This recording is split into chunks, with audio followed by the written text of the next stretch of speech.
ನಮಸ್ಕಾರ. ನಾನು ಡಾಕ್ಟರ್ ಮೃತ್ಯುಂಜಯ ಸ್ವಾಮಿ, ಶತಾಯ ಆಯುರ್ವೇದ ಸಹ ಸಂಸ್ಥಾಪಕ. ಇವತ್ತಿನ ಕಾರ್ಯಕ್ರಮ ಬಂದುಬಿಟ್ಟು ಲೈಂಗಿಕ ಸಮಸ್ಯೆಗಳಿಗೆ ಪರಿಹಾರ.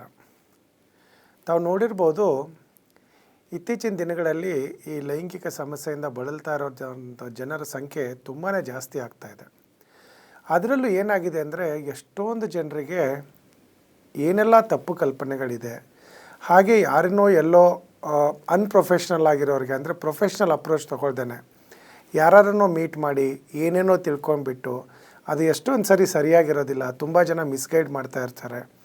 ಅಂಥದ್ದೆಲ್ಲ ಒಂದು ತಪ್ಪು ಕಲ್ಪನೆಗಳಿಗೆ ಹೋಗಿಬಿಟ್ಟು ಇನ್ನೂ ತನಗೆ ಇರ್ತಕ್ಕಂಥ ಸಮಸ್ಯೆನ ಇನ್ನೂ ಜಾಸ್ತಿ ಮಾಡಿಕೊಂಡು ಬಳಲ್ತಾ ಇರೋರ ಸಂಖ್ಯೆ ತುಂಬಾ ಜಾಸ್ತಿ ಆಗ್ತದೆ. ಯಾಕಂದರೆ ನಾನು ಆಲ್ಮೋಸ್ಟು 25 ವರ್ಷದಿಂದ ಈ ಲೈಂಗಿಕ ಸಮಸ್ಯೆಗಳ ಬಗ್ಗೆ ನಾನು ಚಿಕಿತ್ಸೆ ಕೊಡ್ತಾ ಬರ್ತಾಯಿದ್ದೀನಿ. ತುಂಬ ಜನರನ್ನು ನೋಡ್ತೀನಿ, ಅವರಿಗೆ ಇರೋ ಪ್ರಾಬ್ಲಮ್ ತುಂಬಾ ಸಿಂಪಲ್ ಆಗಿರುತ್ತೆ. ಅದು ಆರಾಮಾಗಿ ಈಸಿಯಾಗಿ ಅದನ್ನು ನಾವು ಟ್ರೀಟ್ಮೆಂಟ್ ಕೊಡ್ಬೋದು. ಬಟ್ ಅವ್ರು ಎಷ್ಟೊಂದು ಜನರ ಹತ್ರ ಎಲ್ಲ ಏನೆಲ್ಲ ಮಿಸ್ಗೈಡ್ ಮಾಡಿಕೊಂಡು ಅದ್ರದ್ದು ಏನೇನೋ ಪ್ರಯತ್ನಗಳು ಮಾಡಿ ಏನೂ ರಿಸಲ್ಟ್ ಸಿಗದೇ ಕೊನೆಗೆ ಮೆಂಟಲಿ ಡಿಸ್ಟರ್ಬ್ಡ್ ಆಗಿಬಿಟ್ಟು ಒಂದು ಆ್ಯಂಗ್ಸೈಟಿ, ಆ ಡಿಪ್ರೆಷನ್ಗೆ ಹೋಗ್ಬಿಟ್ಟು ನನಗೆ ಇದ್ರ ಪ್ರಾಬ್ಲಮ್ಮೇ ಬೇಡ ನನಗೆ ಅಂತ ಹೇಳ್ಬಿಟ್ಟು ಎಷ್ಟೊಂದು ಸರಿ ನಾವು ಡೈವೋರ್ಸ್ ಆಗಿರೋದು ನೋಡಿದ್ದೀವಿ, ಅಥವಾ ಮನೇಲಿದ್ದರೂ ಕೂಡ ಸಪ್ರೇಟ್ ಆಗಿರೋದನ್ನು ನಾವು ತುಂಬಾ ನೋಡ್ತಾ ಇದ್ದೀವಿ. ಸೊ ಅದಕ್ಕಾಗಿ ನಾವು ಈ ಪ್ರೋಗ್ರಾಮ್ನ ನಿಮಗೆಲ್ಲರಿಗೂ ಒಂದು ಸ್ವಲ್ಪ ಅನುಕೂಲ ಆಗಲಿ ಅಂತ TV9 ವತಿಯಿಂದ ನಾವು ಸೇರಿಬಿಟ್ಟು ಜನನ ಎಜುಕೇಟ್ ಮಾಡೋಣ ಅಂತ ನಾವು ಈ ಕಾರ್ಯಕ್ರಮನ ಮಾಡ್ತಾಯಿದ್ದೀವಿ. ಸೊ ಯಾವುದೇ ಥರದ ಒಂದು ಲೈಂಗಿಕ ಸಮಸ್ಯೆ ಬಗ್ಗೆ ಮಾತಾಡೋಕ್ಕಿಂತ ಮುಂಚೆ ನಾರ್ಮಲ್ ಆಗಿ ಏನಿರುತ್ತೆ, ಹೇಗಿರುತ್ತೆ ಅನ್ನೋದನ್ನು ತುಂಬ ಇಂಪಾರ್ಟೆಂಟು. ಈಗ ತಾವು ನೋಡಿರ್ಬೋದು, ಲೈಂಗಿಕ ಸಮಸ್ಯೆಗಳಲ್ಲಿ ತುಂಬ ಸರಿ ನಾವು ಕೇಳ್ತೀವಿ ಎರೆಕ್ಟಲ್ ಡಿಸ್ಫಂಕ್ಷನ್ ಅಂತ ಹೇಳ್ತೀವಿ. ನಾವು ಎರೆಕ್ಷನ್ನೇ ಇರೋದಿಲ್ಲ ಅವರು ಸೆಕ್ಷುವಲ್ ಆ್ಯಕ್ಟು ಮಾಡಬೇಕಾದ್ರೆ. ಅಥವಾ ಇನ್ನೊಂದು ತುಂಬ ಕಾಮನ್ ಆಗಿ ಕಾಣೋದು ಪ್ರಿಮೇಚೂರ್ ಎಜಾಕ್ಯುಲೇಷನ್ ಅಂತ ಹೇಳ್ತೀವಿ. ಇನ್ನೇನು ಇಂಟರ್ಕೋರ್ಸ್ ಮಾಡಬೇಕು ಅಂದಾಗೆ ಇಜಾಕ್ಯುಲೇಟ್ ಆಗಿಬಿಡುತ್ತೆ. ಸೊ ದಟ್ ಅವರಿಗೆ ನಾರ್ಮಲ್ ಆಗಿ ಇಂಟರ್ಕೋರ್ಸ್ ಮಾಡೋಕ್ಕಾಗೋದಿಲ್ಲ. ಇವೆರಡು ತುಂಬಾ ಕಾಮನ್ ಆಗಿ ಇತ್ತೀಚಿನ ದಿನಗಳಲ್ಲಿ ತಾವು ನೋಡ್ತಾ ಇರ್ತೀರ. ನಾವು ಈ ಥರ ಒಂದು ಈ ಥರ ಒಂದು ಸಮಸ್ಯೆ ಬಂದಾಗೆ ನಾವು ಫಸ್ಟ್ ಕೇಳೋದು ಈ ಗೆಳೆಯರನ್ನು ಅಥವಾ ಈ ಫ್ರೆಂಡ್ಸ್ಗಳನ್ನು ಅಡ್ವೈಸ್ ಕೇಳೋಕ್ಕೆ ಹೋಗ್ತೀವಿ. ತಾವು ನಂಬ್ತಿರೋ ಇಲ್ವೋ, ಈಗಿನ ಒಂದು ಜನಸಂಖ್ಯೆ ಆಧಾರ ಮೇಲೆ ನಾವು ಹೇಳೋದಾದರೆ, ಈಗಿನ ಒಂದು ಈ ಜನ್ರೇಷನ್ ಮೇಲೆ ಹೇಳಬೇಕು ಅಂತಂದರೆ ಮೋರ್ ದೆನ್ 75 to 80% ಜನಕ್ಕೆ ಈ ಥರದ ಒಂದು ಪ್ರಾಬ್ಲಮ್ ಇದೆ. ಸೊ ಬಟ್ ಯಾರೂ ಕೂಡ ಅದನ್ನು ಹೇಳ್ಕೊಡೋದಿಲ್ಲ. ಅದನ್ನು ಹೈಡ್ ಮಾಡಿಬಿಟ್ಟು ಅದನ್ನು ಇನ್ನೂ ಎಕ್ಸಾಗರೇಟ್ ಆಗಿ ಇನ್ನೂ ಏನೋ ಒಂದು ಇಲ್ಲ, ನಾನು ಇನ್ನೂ ತುಂಬ ಚೆನ್ನಾಗಿ ಮಾಡ್ತೀನಿ, ನಿನಗೆ ಬರೋದಿಲ್ವಾ, ಆವಾಗ ನಿನಗೆ ಪ್ರಾಬ್ಲಮ್ ಇದೆ, ನೀನು ಸೆಕ್ಷಾಲಜಿಸ್ಟ್ನ ಕನ್ಸಲ್ಟ್ ಮಾಡು, ಅದು ಮಾಡು, ಇದು ಮಾಡು. ಅಥವಾ ಯಾವುದೋ ಆ್ಯಡ್ ನೋಡಿರ್ತಾರೆ, ಅಥವಾ ಪೇಪರಲ್ಲಿ ಏನೋ ಒಂದು ಆ್ಯಡ್ ಬಂದಿರುತ್ತೆ, ನಿಮ್ಮದು ಸೆಕ್ಸ್ ಪರ್ಫಾರ್ಮೆನ್ಸ್ ಇನ್ಕ್ರೀಸ್ ಮಾಡೋಕ್ಕೆ ಈ ಕ್ಯಾಪ್ಸೂಲ್ ತೊಗೊಳ್ಳಿ, ಟ್ಯಾಬ್ಲೆಟ್ ತೊಗೊಳ್ಳಿ ಅಂತ. ಅದನ್ನೆಲ್ಲ ತೊಗೊಳ್ಳೋ ಇಂಪ್ರೂವ್ ಆಗುತ್ತೆ ಅಂತೆಲ್ಲ ತುಂಬ ಜನನೇ, ಅದರಲ್ಲೂ ಸೋ ಕಾಲ್ಡ್ ಫ್ರೆಂಡ್ಸ್ ಏನಿರ್ತಾರಲ್ವ, ತುಂಬ ಜನ ಮಿಸ್ಗೈಡ್ ಮಾಡ್ತಾರೆ.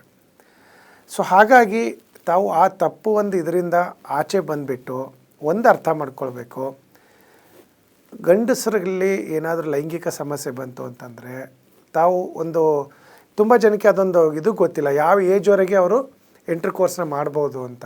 ತಾವು ಗೊತ್ತಿದೆಯೋ ಇಲ್ಲ ನಿಮಗೆ, ಆಲ್ಮೋಸ್ಟು 58ರಿಂದ 65 ವರ್ಷವರೆಗೆ, ಆಲ್ಮೋಸ್ಟ್ ಕೆಲವರು 70 ವರ್ಷವರೆಗೆ ನಾರ್ಮಲ್ ಆಗಿ ಇಂಟರ್ಕೋರ್ಸ್ನ ಮಾಡ್ಬೋದು. ಸೊ ಹಾಗಾಗಿ ಈ ಏಜ್ ಲಿಮಿಟ್ ಏನಿದೆ ಅಲ್ಲಿವರೆಗಿದೆ. ತುಂಬ ಜನ ಏನು ಅಂದ್ಕೊಳ್ತಾರೆ, ಮದುವೆ ಆಗಿದ್ದು ಒಂದು 5-6 ವರ್ಷ ಆದಮೇಲೆ ಕಡಿಮೆ ಆಗ್ತಾ ಬರುತ್ತೆ, ನಮಗೆ ಬೇರೆ ಬೇರೆ ಕಡೆ ಸ್ಟ್ರೆಸ್ ಇರುತ್ತೆ, ಆ್ಯಂಗ್ಸೈಟಿ ಇರುತ್ತೆ, ಬಿಸ್ನೆಸ್ ಮೇಲೆ ಫೋಕಸ್ ಮಾಡೋದಿರುತ್ತೆ, ಅಥವಾ ವರ್ಕ್ ಮೇಲೆ ಫೋಕಸ್ ಮಾಡೋದಿರುತ್ತೆ, ಹಾಗಾಗಿ ಮಾಡೋಕ್ಕಾಗೋದಿಲ್ಲ ಅಂತ ಎಲ್ಲರೂ ಕಾಂಪ್ರಮೈಸ್ ಮಾಡಿ ಕೂತ್ಕೊಳ್ಳೋದು ಕೂಡ ತಾವು ನೋಡಿರ್ತೀರ. ಬಟ್ ಹಾಗೇನಿಲ್ಲ. ಆಮೇಲೆ ಇನ್ನೊಂದು ತಾವು ಅರ್ಥ ಮಾಡ್ಕೊಳ್ಬೇಕು, ಎಸ್ಪೆಷಲಿ ಈ ಪರ್ಫಾರ್ಮೆನ್ಸ್ ಏನು ಇದೆ, ಅದರಲ್ಲೂ ಎರೆಕ್ಟೈಲ್ ಡಿಸ್ಫಂಕ್ಷನ್ ಏನಿದೆ ಅಥವಾ ಪ್ರಿಮೇಚೂರ್ ಎಜಾಕ್ಯುಲೇಷನ್ ಏನಿದೆ, ಇದನ್ನು ನಾವು ಒಂದು ನಿಮಗೆ ಸಿಂಪಲ್ಲಾಗಿ ತಿಳುವಳಿಕೆಯಾಗಿ ಹೇಳಬೇಕು ಅಂತಂದರೆ, ಈಗ ಹೇಗೆ ಒಂದು ಕ್ರಿಕೆಟಲ್ಲಿ ಬ್ಯಾಟ್ಸ್ಮನ್ನು ಅವ್ನು ಸರಿಯಾಗಿ ಸ್ಕೋರ್ ಮಾಡ್ತಾ ಇಲ್ಲ ಅಂತಂದರೆ ಅವನನ್ನು ಟೀಮಿಂದ ಆಚೆ ತೆಗೆದುಬಿಡ್ತಾರೆ. ಅದೇ ಥರ ಈ ನಮ್ಮದು ಒಂದು ದಾಂಪತ್ಯ ಜೀವನದಲ್ಲಿ ಈ ಲೈಂಗಿಕ ಸಮಸ್ಯೆ ಇತ್ತು ಅಂತಂದರೆ ಈ ಥರ ಒಂದು ಬಿರುಕುಗಳು ಬರುತ್ತೆ. ಸಪ್ರೇಷನ್ ಆಗೋ ಚಾನ್ಸಸ್ ತುಂಬ ಜಾಸ್ತಿ ಇದೆ, ಡೈವರ್ಸ್ ಆಗೋ ಚಾನ್ಸಸ್ ತುಂಬ ಇದೆ, ಎಷ್ಟೊಂದು ಜನಕ್ಕೆ ಮಕ್ಕಳಾಗೋದಿಲ್ಲ. ಅದೆಲ್ಲ ಒಂದಕ್ಕೊಂದು ಸೇರಿಕೊಂಡು ಪರಿಣಾಮಗಳು ಆಗ್ತಾ ಹೋಗುತ್ತೆ. ಬಟ್ ತಾವು ಒಂದು ತಿಳ್ಕೊಬೇಕು, ಈಗ ನೋಡಿ ಹೇಗೆ ಒಂದು ಬ್ಯಾಟ್ಸ್ಮನ್ನು ಯಾವಾಗಲೂ ಔಟ್ ಆಗ್ತಾನೆ ಇರ್ತಾನೆ. ಈಗ ಫಾರ್ ಎಕ್ಸಾಂಪಲ್ ನಾವು ಸಿಂಪಲ್ಲಾಗಿ ಹೇಳಬೇಕು ಅಂದರೆ ಕೊಹ್ಲಿ ಇತ್ತೀಚೆಗೆ ಒಂದು 15-20 ಇನ್ನಿಂಗ್ಸಲ್ಲಿ ಅವನು ಆಟನೇ ಆಡಲಿಲ್ಲ. ಎಷ್ಟೊಂದು ಜನ ಏನಂದರು ಅವರನ್ನು ಟೀಮಿಂದ ತೆಗೆದುಬಿಡಬೇಕು ಅಂತ. ಬಟ್ ಯಾವಾಗ ಮೊನ್ನೆ ಒಂದು ಸೆಂಚುರಿ ಹೊಡೆದ ತಕ್ಷಣ ಎಲ್ಲರದು ಒಪಿನಿಯನ್ ಚೇಂಜ್ ಆಗಿಬಿಡ್ತು. ಅದೇ ಥರ ಈ ಎರೆಕ್ಟೈಲ್ ಡಿಸ್ಫಂಕ್ಷನು ಆಮೇಲೆ ಪ್ರಿಮ್ಯಾಚುರ್ ಇಜಾಕ್ಯುಲೇಷನು. ಒಂದು ಸರಿ ನಿಮಗೆ ಪರ್ಫಾರ್ಮೆನ್ಸ್ ಸರಿಯಾಗಿ ಆಯಿತು ಅಂತಂದರೆ ಆ ಕಾನ್ಫಿಡೆನ್ಸ್ ಲೆವೆಲ್ ಚೇಂಜ್ ಆಗಿಬಿಟ್ಟು ಆಮೇಲೆ ಆಟೋಮೆಟಿಕ್ಕಾಗಿ ಅದು ಸರಿ ಹೋಗುತ್ತೆ. ಬಟ್ ಅಲ್ಲಿ ಪ್ರಾಬ್ಲಮ್ ಏನು ಬರುತ್ತೆ ಅಂತಂದರೆ ಆ ಸೆಂಚುರಿ ರೀಚ್ ಆಗೋದು, ಅಂದರೆ ಆ ಪರ್ಫಾರ್ಮೆನ್ಸ್ ಪೀಕಿಗೆ ಚೆನ್ನಾಗಿ ತೊಗೊಂಡು ಹೋಗ್ಬೇಕು ಹೇಗೆ ಅನ್ನೋದನ್ನೇ ಯಾರಿಗೂ ಗೊತ್ತಿಲ್ಲ. ತುಂಬ ಜನ ಏನು ಮಾಡ್ತಾರೆ, ಫ್ರೆಂಡ್ಸ್ಗಳ ಹತ್ರ ಕೇಳೋದು ಅಥವಾ ಇನ್ಯಾರೋ ಗೊತ್ತಿಲ್ಲದೆ ಇರೋ ಒಂದು ಅನ್ನೋನ್ ಡಾಕ್ಟ್ರ್ ಹತ್ರ ಹೋಗಿ ಕೇಳೋದು, ಅಥವಾ ತಾವು ಎಷ್ಟೊಂದು ಸರಿ ನಾನು ಕೇಳ್ಕೊಳ್ತೀನಿ, ಪೇಷಂಟ್ ಹೇಳ್ತಾರೆ ಇಲ್ಲ ರೋಡ್ ಸೈಡಲ್ಲಿ ನೋಡಿದ್ವಿ ಲೈಂಗಿಕ ಸಮಸ್ಯೆಗಳಿಗೆ ಅಂತೆಲ್ಲ ಹೇಳಿದ್ರು, ಹಾಗಾಗಿ ನಾವು ಹೋದ್ವಿ ಅಂತ. ಅದೆಲ್ಲವೂ ತುಂಬಾ ತಪ್ಪು. ಜನರಲ್ಲಿ ಇದು ಅದೆಲ್ಲ ತೊಗೊಳ್ತಾರೆ, ಅದರಿಂದನೂ ವರ್ಕ್ ಆಗಿಲ್ಲ, ಸೊ ದಟ್ ನನ್ನ ಲೈಫೇ ಹೀಗೆ ಇರುತ್ತೆ ಅಂತ ಅಕ್ಸೆಪ್ಟ್ ಮಾಡ್ಕೊಂಡ್ಬಿಡ್ತಾರೆ. ಹಾಗಲ್ಲ. ಸರಿಯಾಗಿ ಟ್ರೀಟ್ಮೆಂಟ್ ತೊಗೊಂತು ಅಂತಂದರೆ 100% ಅದನ್ನು ರಿವರ್ಸ್ ಮಾಡ್ಬೋದು ನಾವು. ಈಗ ಪ್ರಿಮ್ಯಾಚುರ್ ಇಜಾಕ್ಯುಲೇಷನ್ ಇರ್ಬೋದು ಅಥವಾ ಇದು ಎರೆಕ್ಟೈಲ್ ಡಿಸ್ಫಂಕ್ಷನ್ ಇರ್ಬೋದು, ಅದನ್ನು ಪ್ರಾಪರಾಗಿ ಟ್ರೀಟ್ಮೆಂಟ್ ಕೊಡ್ತು ಅಂದರೆ ಸರಿ ಹೋಗುತ್ತೆ. ಸೊ ಅದು ಯಾಕೆ ಬರುತ್ತೆ, ಇದು ಎಲ್ಲರಿಗೂ ಒಂದು ಕ್ವಶನ್ ಮಾರ್ಕ್ ತಾನೆ. ಎಷ್ಟೊಂದು ಜನ ಹೇಳ್ತಾರೆ ನನ್ನ ಫ್ರೆಂಡ್ಸ್ ಎಲ್ಲ ಚೆನ್ನಾಗಿ ಮಾಡ್ತೀನಿ ಅಂತ, ಬಟ್ ಅದೆಲ್ಲ ಒಂದು ಅರ್ಥ ಮಾಡ್ಕೋಬೇಕು ನೀವು. ಇವನ್ ಅವ್ರ ಮನೆಯಲ್ಲೂ ಅದೇ ಥರ ಪ್ರಾಬ್ಲಮ್ ಇರುತ್ತೆ, ಬಟ್ ಅದನ್ನು ಹೇಳ್ಕೊಳ್ಳೋದಿಲ್ಲ. ಏನಾಗುತ್ತೆ, ಇನಿಷಿಯಲಿ ಮ್ಯಾರೇಜಲ್ಲಿ 1 ವರ್ಷ 2 ವರ್ಷ 3 ವರ್ಷದಲ್ಲಿ ಚೆನ್ನಾಗಿದ್ದಾಗೆ ಮಗು ಆಗಿಬಿಡ್ತು ಅಂದರೆ ಅವ್ರಿಗೆ ಮಗುವಾಗಿ ಕ್ಲೋಸ್ ಮಾಡ್ಕೊಂಡಿರ್ತಾರೆ. ಆಮೇಲೆ ಬಟ್ ಅವ್ರದ್ದು ಸೆಕ್ಷುವಲ್ ಲೈಫು ಸರಿಯಾಗಿರೋದಿಲ್ಲ ಮೆಜಾರಿಟಿ ಜನರಲ್ಲಿ. ಹಾಗಂತ ಎಲ್ಲರಿಗೂ ಇರುತ್ತೆ ಅಂತಲ್ಲ, ತುಂಬ ಜನ ನಾರ್ಮಲ್ ಆಗಿ ಕೂಡ ಇದ್ದಾರೆ. ಸೊ ಯಾಕೆ ಬರುತ್ತೆ ಇದು? ಒಂದು ತಾವು ಅರ್ಥ ಮಾಡ್ಕೋಬೇಕು, ಈ ಸೆಕ್ಷುವಲ್ ಆ್ಯಕ್ಟ್ ಏನಿದೆ ಇದು ಕಂಪ್ಲೀಟ್ಲಿ ಒಂದು ಮೈಂಡ್ ಗೇಮ್. ಯಾಕಂದರೆ ನಿಮ್ಮದು ಮೈಂಡ್ ಎಷ್ಟು ಚೆನ್ನಾಗಿರುತ್ತೆ ಅಷ್ಟು ಚೆನ್ನಾಗಿ ನೀವು ಪರ್ಫಾರ್ಮೆನ್ಸ್ ಮಾಡೋಕ್ಕಾಗತ್ತೆ.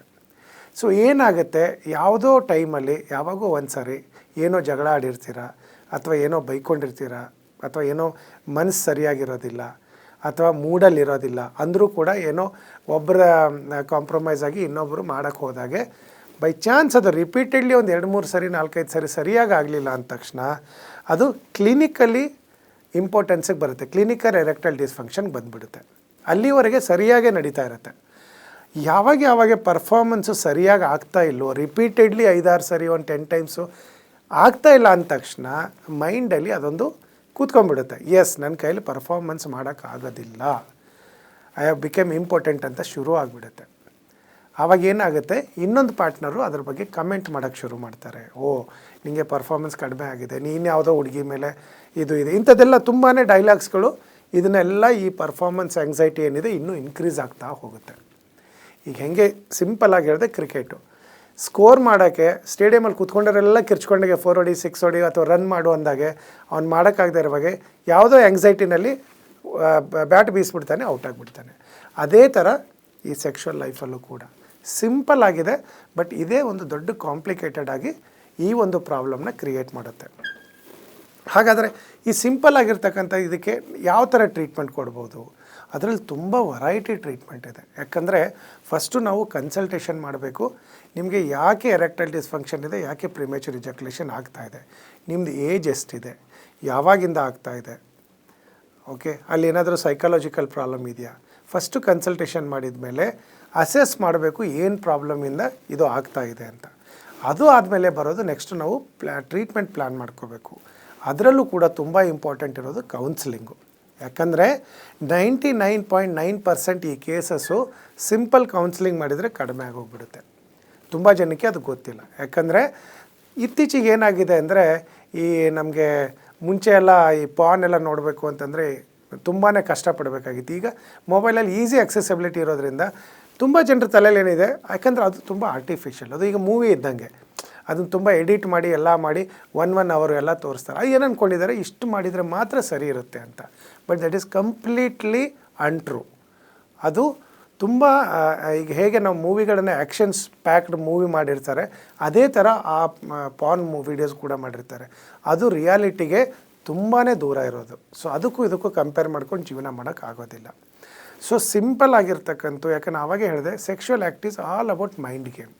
ಸೊ ಮೈಂಡ್ ಸರಿ ಮಾಡಿಬಿಡ್ತು ಅಂತಂದರೆ, ಸ್ವಲ್ಪ ಕೌನ್ಸಿಲಿಂಗ್ ಸರಿ ಆಯಿತು, ಸಿಂಪಲ್ ಟ್ರೀಟ್ಮೆಂಟ್ಸ್ ಕೊಟ್ಬಿಟ್ರೆ ಸರಿ ಹೋಗ್ಬಿಡುತ್ತೆ. ಯಾಕಂದರೆ ನರಗಳಲ್ಲಿ ದೌರ್ಬಲ್ಯತೆ ಏನಾದರೂ ಬಂತು, ಮಾನಸಿಕ ಖಿನ್ನತೆ ಏನಾದರೂ ಇತ್ತು, ಅಥವಾ ಈಗ ರಿಲೇಷನ್ಶಿಪ್ ಕಂಪ್ಯಾಟಬಿಲಿಟಿ ಏನಾದರೂ ಕಡಿಮೆ ಆಯಿತು ಅಂದರೆ ಈ ಥರ ಪ್ರಾಬ್ಲಮ್ ಬರುತ್ತೆ. ಸೊ ಹೆದರ್ಕೊಳ್ಳೋಂಥದ್ದು ಏನೂ ಬೇಕಾಗಿಲ್ಲ. ಯಾಕಂದ್ರೆ ನಮ್ಮ ಹತ್ರ ಬರೋರೆಲ್ಲ 99% ಜನ ಈ ಥರ ಒಂದು ಎರೆಕ್ಟೈಲ್ ಡಿಸ್ಫಂಕ್ಷನು, ಪ್ರಿಮ್ಯಾಚುರ್ ಇಜಾಕ್ಯುಲೇಷನ್ ಇರೋರೇ ಬರ್ತಾರೆ. ಯಾಕಂದ್ರೆ ನಾವು ಎಷ್ಟೊಂದು ನೋಡಿದ್ದೀವಿ ಫ್ಯಾಮಿಲಿಗಳು ಈವನ್ ಸಪ್ರೇಷನ್ಗೆ ಹೋಗಿರೋದು ಕೂಡ ಇದೆ, ಡೈವರ್ಸ್ ಆಗಿರೋದು ಕೂಡ ಇದೆ, ಒಂದೇ ಮನೇಲಿದ್ದರೂ ಕೂಡ ಜೊತೆಗೆ ಇಲ್ಲದೇ ಇರತಕ್ಕಂಥ ಜೀವನಗಳನ್ನು ಕೂಡ ನಾವು ನೋಡಿದ್ದೀವಿ. ಸೊ ಹೆದರ್ಕೋಬೇಡಿ. ನಿಮ್ದು ಯಾವುದೇ ಈ ಥರ ಪ್ರಾಬ್ಲಮ್ ಇತ್ತು ಅಂತಂದರೆ ನಮಗೆ ಆನ್ಲೈನ್ ಕನ್ಸಲ್ಟೇಷನ್ ಕೂಡ ಇದೆ. ನಿಮ್ಮ ಹೆಸರು ಏಜು ಎಲ್ಲೂ ಯಾರಿಗೂ ಹೇಳೋದಿಲ್ಲ. ಒಂದು ಕೆಳಗಡೆ ಬರ್ತಾ ಇರ್ತಕ್ಕಂಥ ನಂಬರ್ಗೆ ಒಂದು ಫೋನ್ ಮಾಡಿಬಿಟ್ಟು ಆನ್ಲೈನ್ ಕನ್ಸಲ್ಟೇಷನ್ ಫಿಕ್ಸ್ ಮಾಡಿ, ಆಮೇಲೆ ನಾವು ಅದನ್ನು ನಿಮಗೆ ಯಾವ ಥರ ಟ್ರೀಟ್ಮೆಂಟ್ ಇರುತ್ತೆ, ಯಾವ ಥರ, ಯಾಕೆ ಎಷ್ಟೊಂದು ಸರಿ ತಾವು ಇಲ್ಲಿವರೆಗೆ ಬರೋದು ಬೇಕಾಗಿಲ್ಲ ನಮ್ಮ ಕಡೆಗೆ ಕನ್ಸಲ್ಟೇಷನ್ಗೆ. ನಾವು ಆನ್ಲೈನ್ ಕನ್ಸಲ್ಟೇಷನ್ ಮಾಡಿ ಮೆಡಿಸಿನ್ ಕೂಡ ಕೊರಿಯರ್ ಮಾಡಿ ಕಳಿಸ್ತೀವಿ ನಾವು. ಸೊ ಹಾಗಾಗಿ ಏನೂ ತಲೆ ಕೆಡಿಸ್ಕೊಳ್ಬೇಕಾದ್ರೆ ಸಿಂಪಲ್ ಟ್ರೀಟ್ಮೆಂಟ್ಸ್ ಇದೆ, ಸಿಂಪಲ್ ಮೆಡಿಸಿನ್ ಇದೆ, ಸಿಂಪಲ್ ಕೌನ್ಸಿಲಿಂಗ್ ಬೇಕು. ಎಷ್ಟೊಂದು ಸರಿ ಹಸ್ಬೆಂಡ್ ವೈಫ್ ಇಬ್ಬರಿಗೂ ಕೌನ್ಸಿಲಿಂಗ್ ಮಾಡ್ತೀವಿ, ಇಲ್ಲ ಕೆಲವೊಂದು ಸರಿ ಬರೀ ಹಸ್ಬೆಂಡ್ಗೆ ಪ್ರಾಬ್ಲಮ್ ಇತ್ತು, ಬರೀ ಹಸ್ಬೆಂಡ್ಗೆ ಮಾತ್ರ ಕೌನ್ಸಿಲಿಂಗ್ ಮಾಡ್ತೀವಿ. ಆಮೇಲೆ ತಾವು ಅಂದ್ಕೊಂಡಿರ್ಬೋದು ಈ ಪ್ರಿಮ್ಯಾಚುರ್ ಎಜಕ್ಯುಲೇಷನು ಆಮೇಲೆ ಎರೆಕ್ಟೈಲ್ ಡಿಸ್ಫಂಕ್ಷನ್ ಥರ ಫೀಮೇಲ್ಗೇನು ಬರೋದಿಲ್ವಾ ಅಂತ. ಫೀಮೇಲಲ್ಲೂ ಕೂಡ ಇದೇ ಥರ ಪ್ರಾಬ್ಲಮ್ಸ್ ಬರುತ್ತೆ. ಯಾಕೆ ಅಲ್ಲೂ ಕೂಡ ನರಗಳ ದೌರ್ಬಲ್ಯತೆ, ಬ್ಲಡ್ ಸರ್ಕ್ಯುಲೇಷನ್ ಸರಿಯಾಗಿಲ್ಲ ಅಂದರೆ ಅವರಿಗೂ ಕೂಡ ಇಂಟ್ರೆಸ್ಟ್ ಇರೋದಿಲ್ಲ. ಸೊ ಇದರಲ್ಲಿ ಮೇಲ್ ಫೀಮೇಲ್ ಇಬ್ಬರಿಗೂ ಕೌನ್ಸಿಲಿಂಗ್ ಮಾಡಿ ಟ್ರೀಟ್ಮೆಂಟ್ ಕೊಟ್ಟರೆ ಇನ್ನೂ ತುಂಬ ಚೆನ್ನಾಗಿ ರಿಸಲ್ಟ್ ಬರುತ್ತೆ, ತುಂಬ ಚೆನ್ನಾಗಿ ವರ್ಕ್ ಆಗುತ್ತೆ. ಸೊ ಇನ್ಮೇಲೆ ಆದರೂ ಅಟ್ಲೀಸ್ಟ್ ಹೆದರ್ಕೋಬೇಡಿ. ಯಾರ್ಯಾರು ಅನ್ಪ್ರೊಫೆಷ್ನಲ್ ಜನರ ಹತ್ರ ಹೋಗ್ಬಿಟ್ಟು ಈ ಥರ ಇದು ಕ್ವಶನ್ಸ್ಗೆ ಆನ್ಸರ್ಸ್ ಕೇಳೋಕ್ಕೆ ಹೋಗ್ಬೇಡಿ. ಬಿಕಾಸ್ ಅವರಿಗೂ ಗೊತ್ತಿರೋದಿಲ್ಲ. ಅವರು ಎಷ್ಟೊಂದು ತಂದನ್ನು ಇದನ್ನು ಮುಚ್ಚೋಕ್ಕೆ ಇನ್ನೂ ಹೈಲೈಟ್ ಮಾಡಿ ಹೇಳ್ತಾರೆ, ನಿಮ್ಗೆ ಇನ್ನೂ ಬೇಜಾರಾಗುತ್ತೆ, ಓ ನನಗೊಬ್ಬನಿಗೆ ಮಾತ್ರ ಪ್ರಾಬ್ಲಮ್ ಇದೆ, ಇನ್ಯಾರಿಗೂ ಈ ವರ್ಲ್ಡಲ್ಲಿ ಪ್ರಾಬ್ಲಮ್ ಇಲ್ಲ ಅಂತ. ಹಾಗಲ್ಲ, ಖಂಡಿತವಾಗಿಯೂ ಒಂದು ಏಜ್ ಆದಮೇಲೆ ಒಂದಷ್ಟು ಫ್ಯಾಮಿಲಿನಲ್ಲಿ ಏನೋ ಡಿಸ್ಪ್ಯೂಟ್ಸ್ ಎಲ್ಲ ಬಂತು, ವೈಮನಸ್ಸು ಬಂತು ಅಂತಂದರೆ ಈ ಥರ ಪ್ರಿಮ್ಯಾಚುರ್ ಇಜಾಕ್ಯುಲೇಷನ್ನು ಅಥವಾ ಎರೆಕ್ಟೈಲ್ ಡಿಸ್ಫಂಕ್ಷನ್ ಆಗೋದು ತುಂಬಾ ಕಾಮನ್ನು. ಅದಕ್ಕೆ ಸಿಂಪಲ್ ಟ್ರೀಟ್ಮೆಂಟ್ಸ್ ಇದೆ. 3 ರಿಂದ 4 ತಿಂಗಳು ಅಥವಾ ಮ್ಯಾಕ್ಸಿಮಮ್ 6 ತಿಂಗಳು ಔಷಧಿ ತೊಗೊಂಡು ಅಂತಂದರೆ ಸರಿ ಹೋಗುತ್ತೆ. ಎಷ್ಟೊಂದು ಜನ ನಂಗೆ ಕೇಳ್ತಾರೆ, ಇಲ್ಲ ನಿಮಗೆ ವಯಾಗರ ಥರ ಏನಾದ್ರು ಮೆಡಿಸಿನ್ ಇದೆಯಾ ಅಂತ. ಬೇಕಾಗಿಲ್ಲ ನಿಮಗೆ. ಯಾಕಂದರೆ ಆಯುರ್ವೇದದಲ್ಲಿ ಯಾವತ್ತೂ ನಾವು ಟೆಂಪ್ರರಿ ಈ ಮೂಮೆಂಟಿಗೆ ಮಾತ್ರ ಎರೆಕ್ಷನ್ ಇಂಪ್ರೂವ್ ಆಗೋಕ್ಕೆ ಮೆಡಿಸಿನ್ ಕೊಡೋಕ್ಕೆ ಇಲ್ಲ ನಮ್ಮ ಹತ್ರ. ನಾವು ಏನು ಕೊಟ್ಟರು ನ್ಯಾಚುರಲ್ ಎರೆಕ್ಷನ್ನು ಅದನ್ನು ಎಸ್ಟಾಬ್ಲಿಷ್ ಮಾಡಿಬಿಟ್ಟು ಸ್ಟಾಪ್ ಮಾಡುತ್ತೆ. ಸೊ ದ್ಯಾಟ್ ಇವನ್ ನಾವು ಮೆಡಿಸಿನ್ ನಿಲ್ಲಿಸಿದ ಮೇಲೂ, ಟ್ರೀಟ್ಮೆಂಟ್ ನಿಲ್ಲಿಸಿದ ಮೇಲೂ ಕೂಡ ನಿಮ್ಮದು ಎರೆಕ್ಷನ್ ಹಾಗೆ ಕಂಟಿನ್ಯೂ ಆಗುತ್ತೆ. ಸೊ ಹಾಗಾಗಿ ಈ ಥರ ಏನೇ ಪ್ರಾಬ್ಲಮ್ ಇದ್ದರೂ ಕೂಡ ಧೈರ್ಯ ಕೊಂದೋದು ಬೇಡ. ಇದಕ್ಕೆ ತುಂಬ ಚೆನ್ನಾಗಿ ಚಿಕಿತ್ಸೆ ಇದೆ. ಯಾಕಂದ್ರೆ ನಾವು 125 ವರ್ಷದಿಂದ ಈ ಲೈಂಗಿಕ ಸಮಸ್ಯೆಗಳಿಗೆ ನಾವು ಚಿಕಿತ್ಸೆ ಕೊಡ್ತಾಯಿದ್ದೀವಿ. ಸೊ ಹಾಗಾಗಿ ತಾವು ಕೂಡ ಧೈರ್ಯದಿಂದ ಚಿಕಿತ್ಸೆ ತಗೊಂಡು ಗುಣಮುಖರಾಗಿ ಅಂತ ಹೇಳಿಬಿಟ್ಟು ಮುಗಿಸ್ತೀನಿ. Thank you.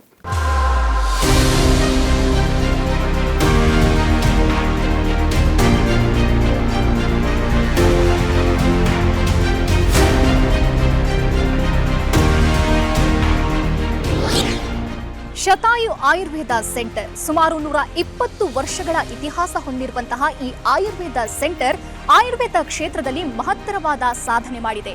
ಅಷ್ಟೇ ಅಲ್ಲ, ಬೆಂಗಳೂರಿನ ನಾನಾ ಭಾಗದಲ್ಲಿ ಇದರ ಸೆಂಟರ್ಗಳಿವೆ.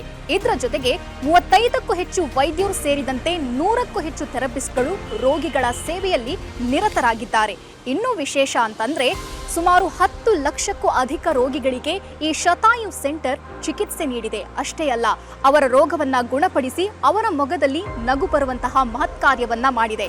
ಬನ್ನಿ ಹಾಗಾದ್ರೆ ಈ ಶತಾಯು ಸೆಂಟರ್ನಲ್ಲಿ ಯಾವ ರೀತಿ ಚಿಕಿತ್ಸೆ ನೀಡಲಾಗುತ್ತೆ, ಈ ಸೆಂಟರ್ ಯಾವ ರೀತಿ ಕಾರ್ಯನಿರ್ವಹಿಸುತ್ತೆ, ಬನ್ನಿ ನೋಡೋಣ.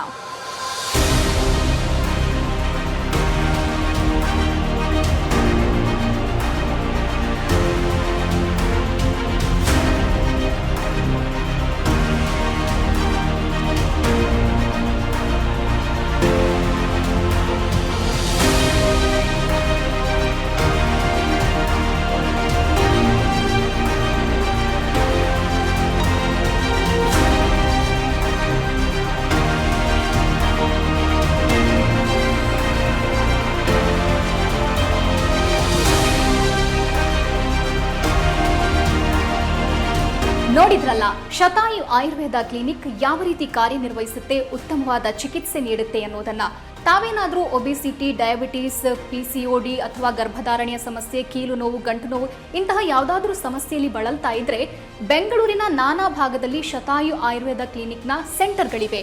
ನಿಮ್ಮ ಹತ್ತಿರದ ಸೆಂಟರ್ಗೆ ಹೋಗಿ ತಾವು ಚಿಕಿತ್ಸೆ ಪಡೆಯಬಹುದಾಗಿದೆ. ಹಾಗಾದ್ರೆ ಯಾಕೆ ತಡ? ಅಡ್ರೆಸ್ ಪ್ಲೇಟ್ ಇಂತಿದೆ, ನೋಟ್ ಮಾಡ್ಕೊಳ್ಳಿ.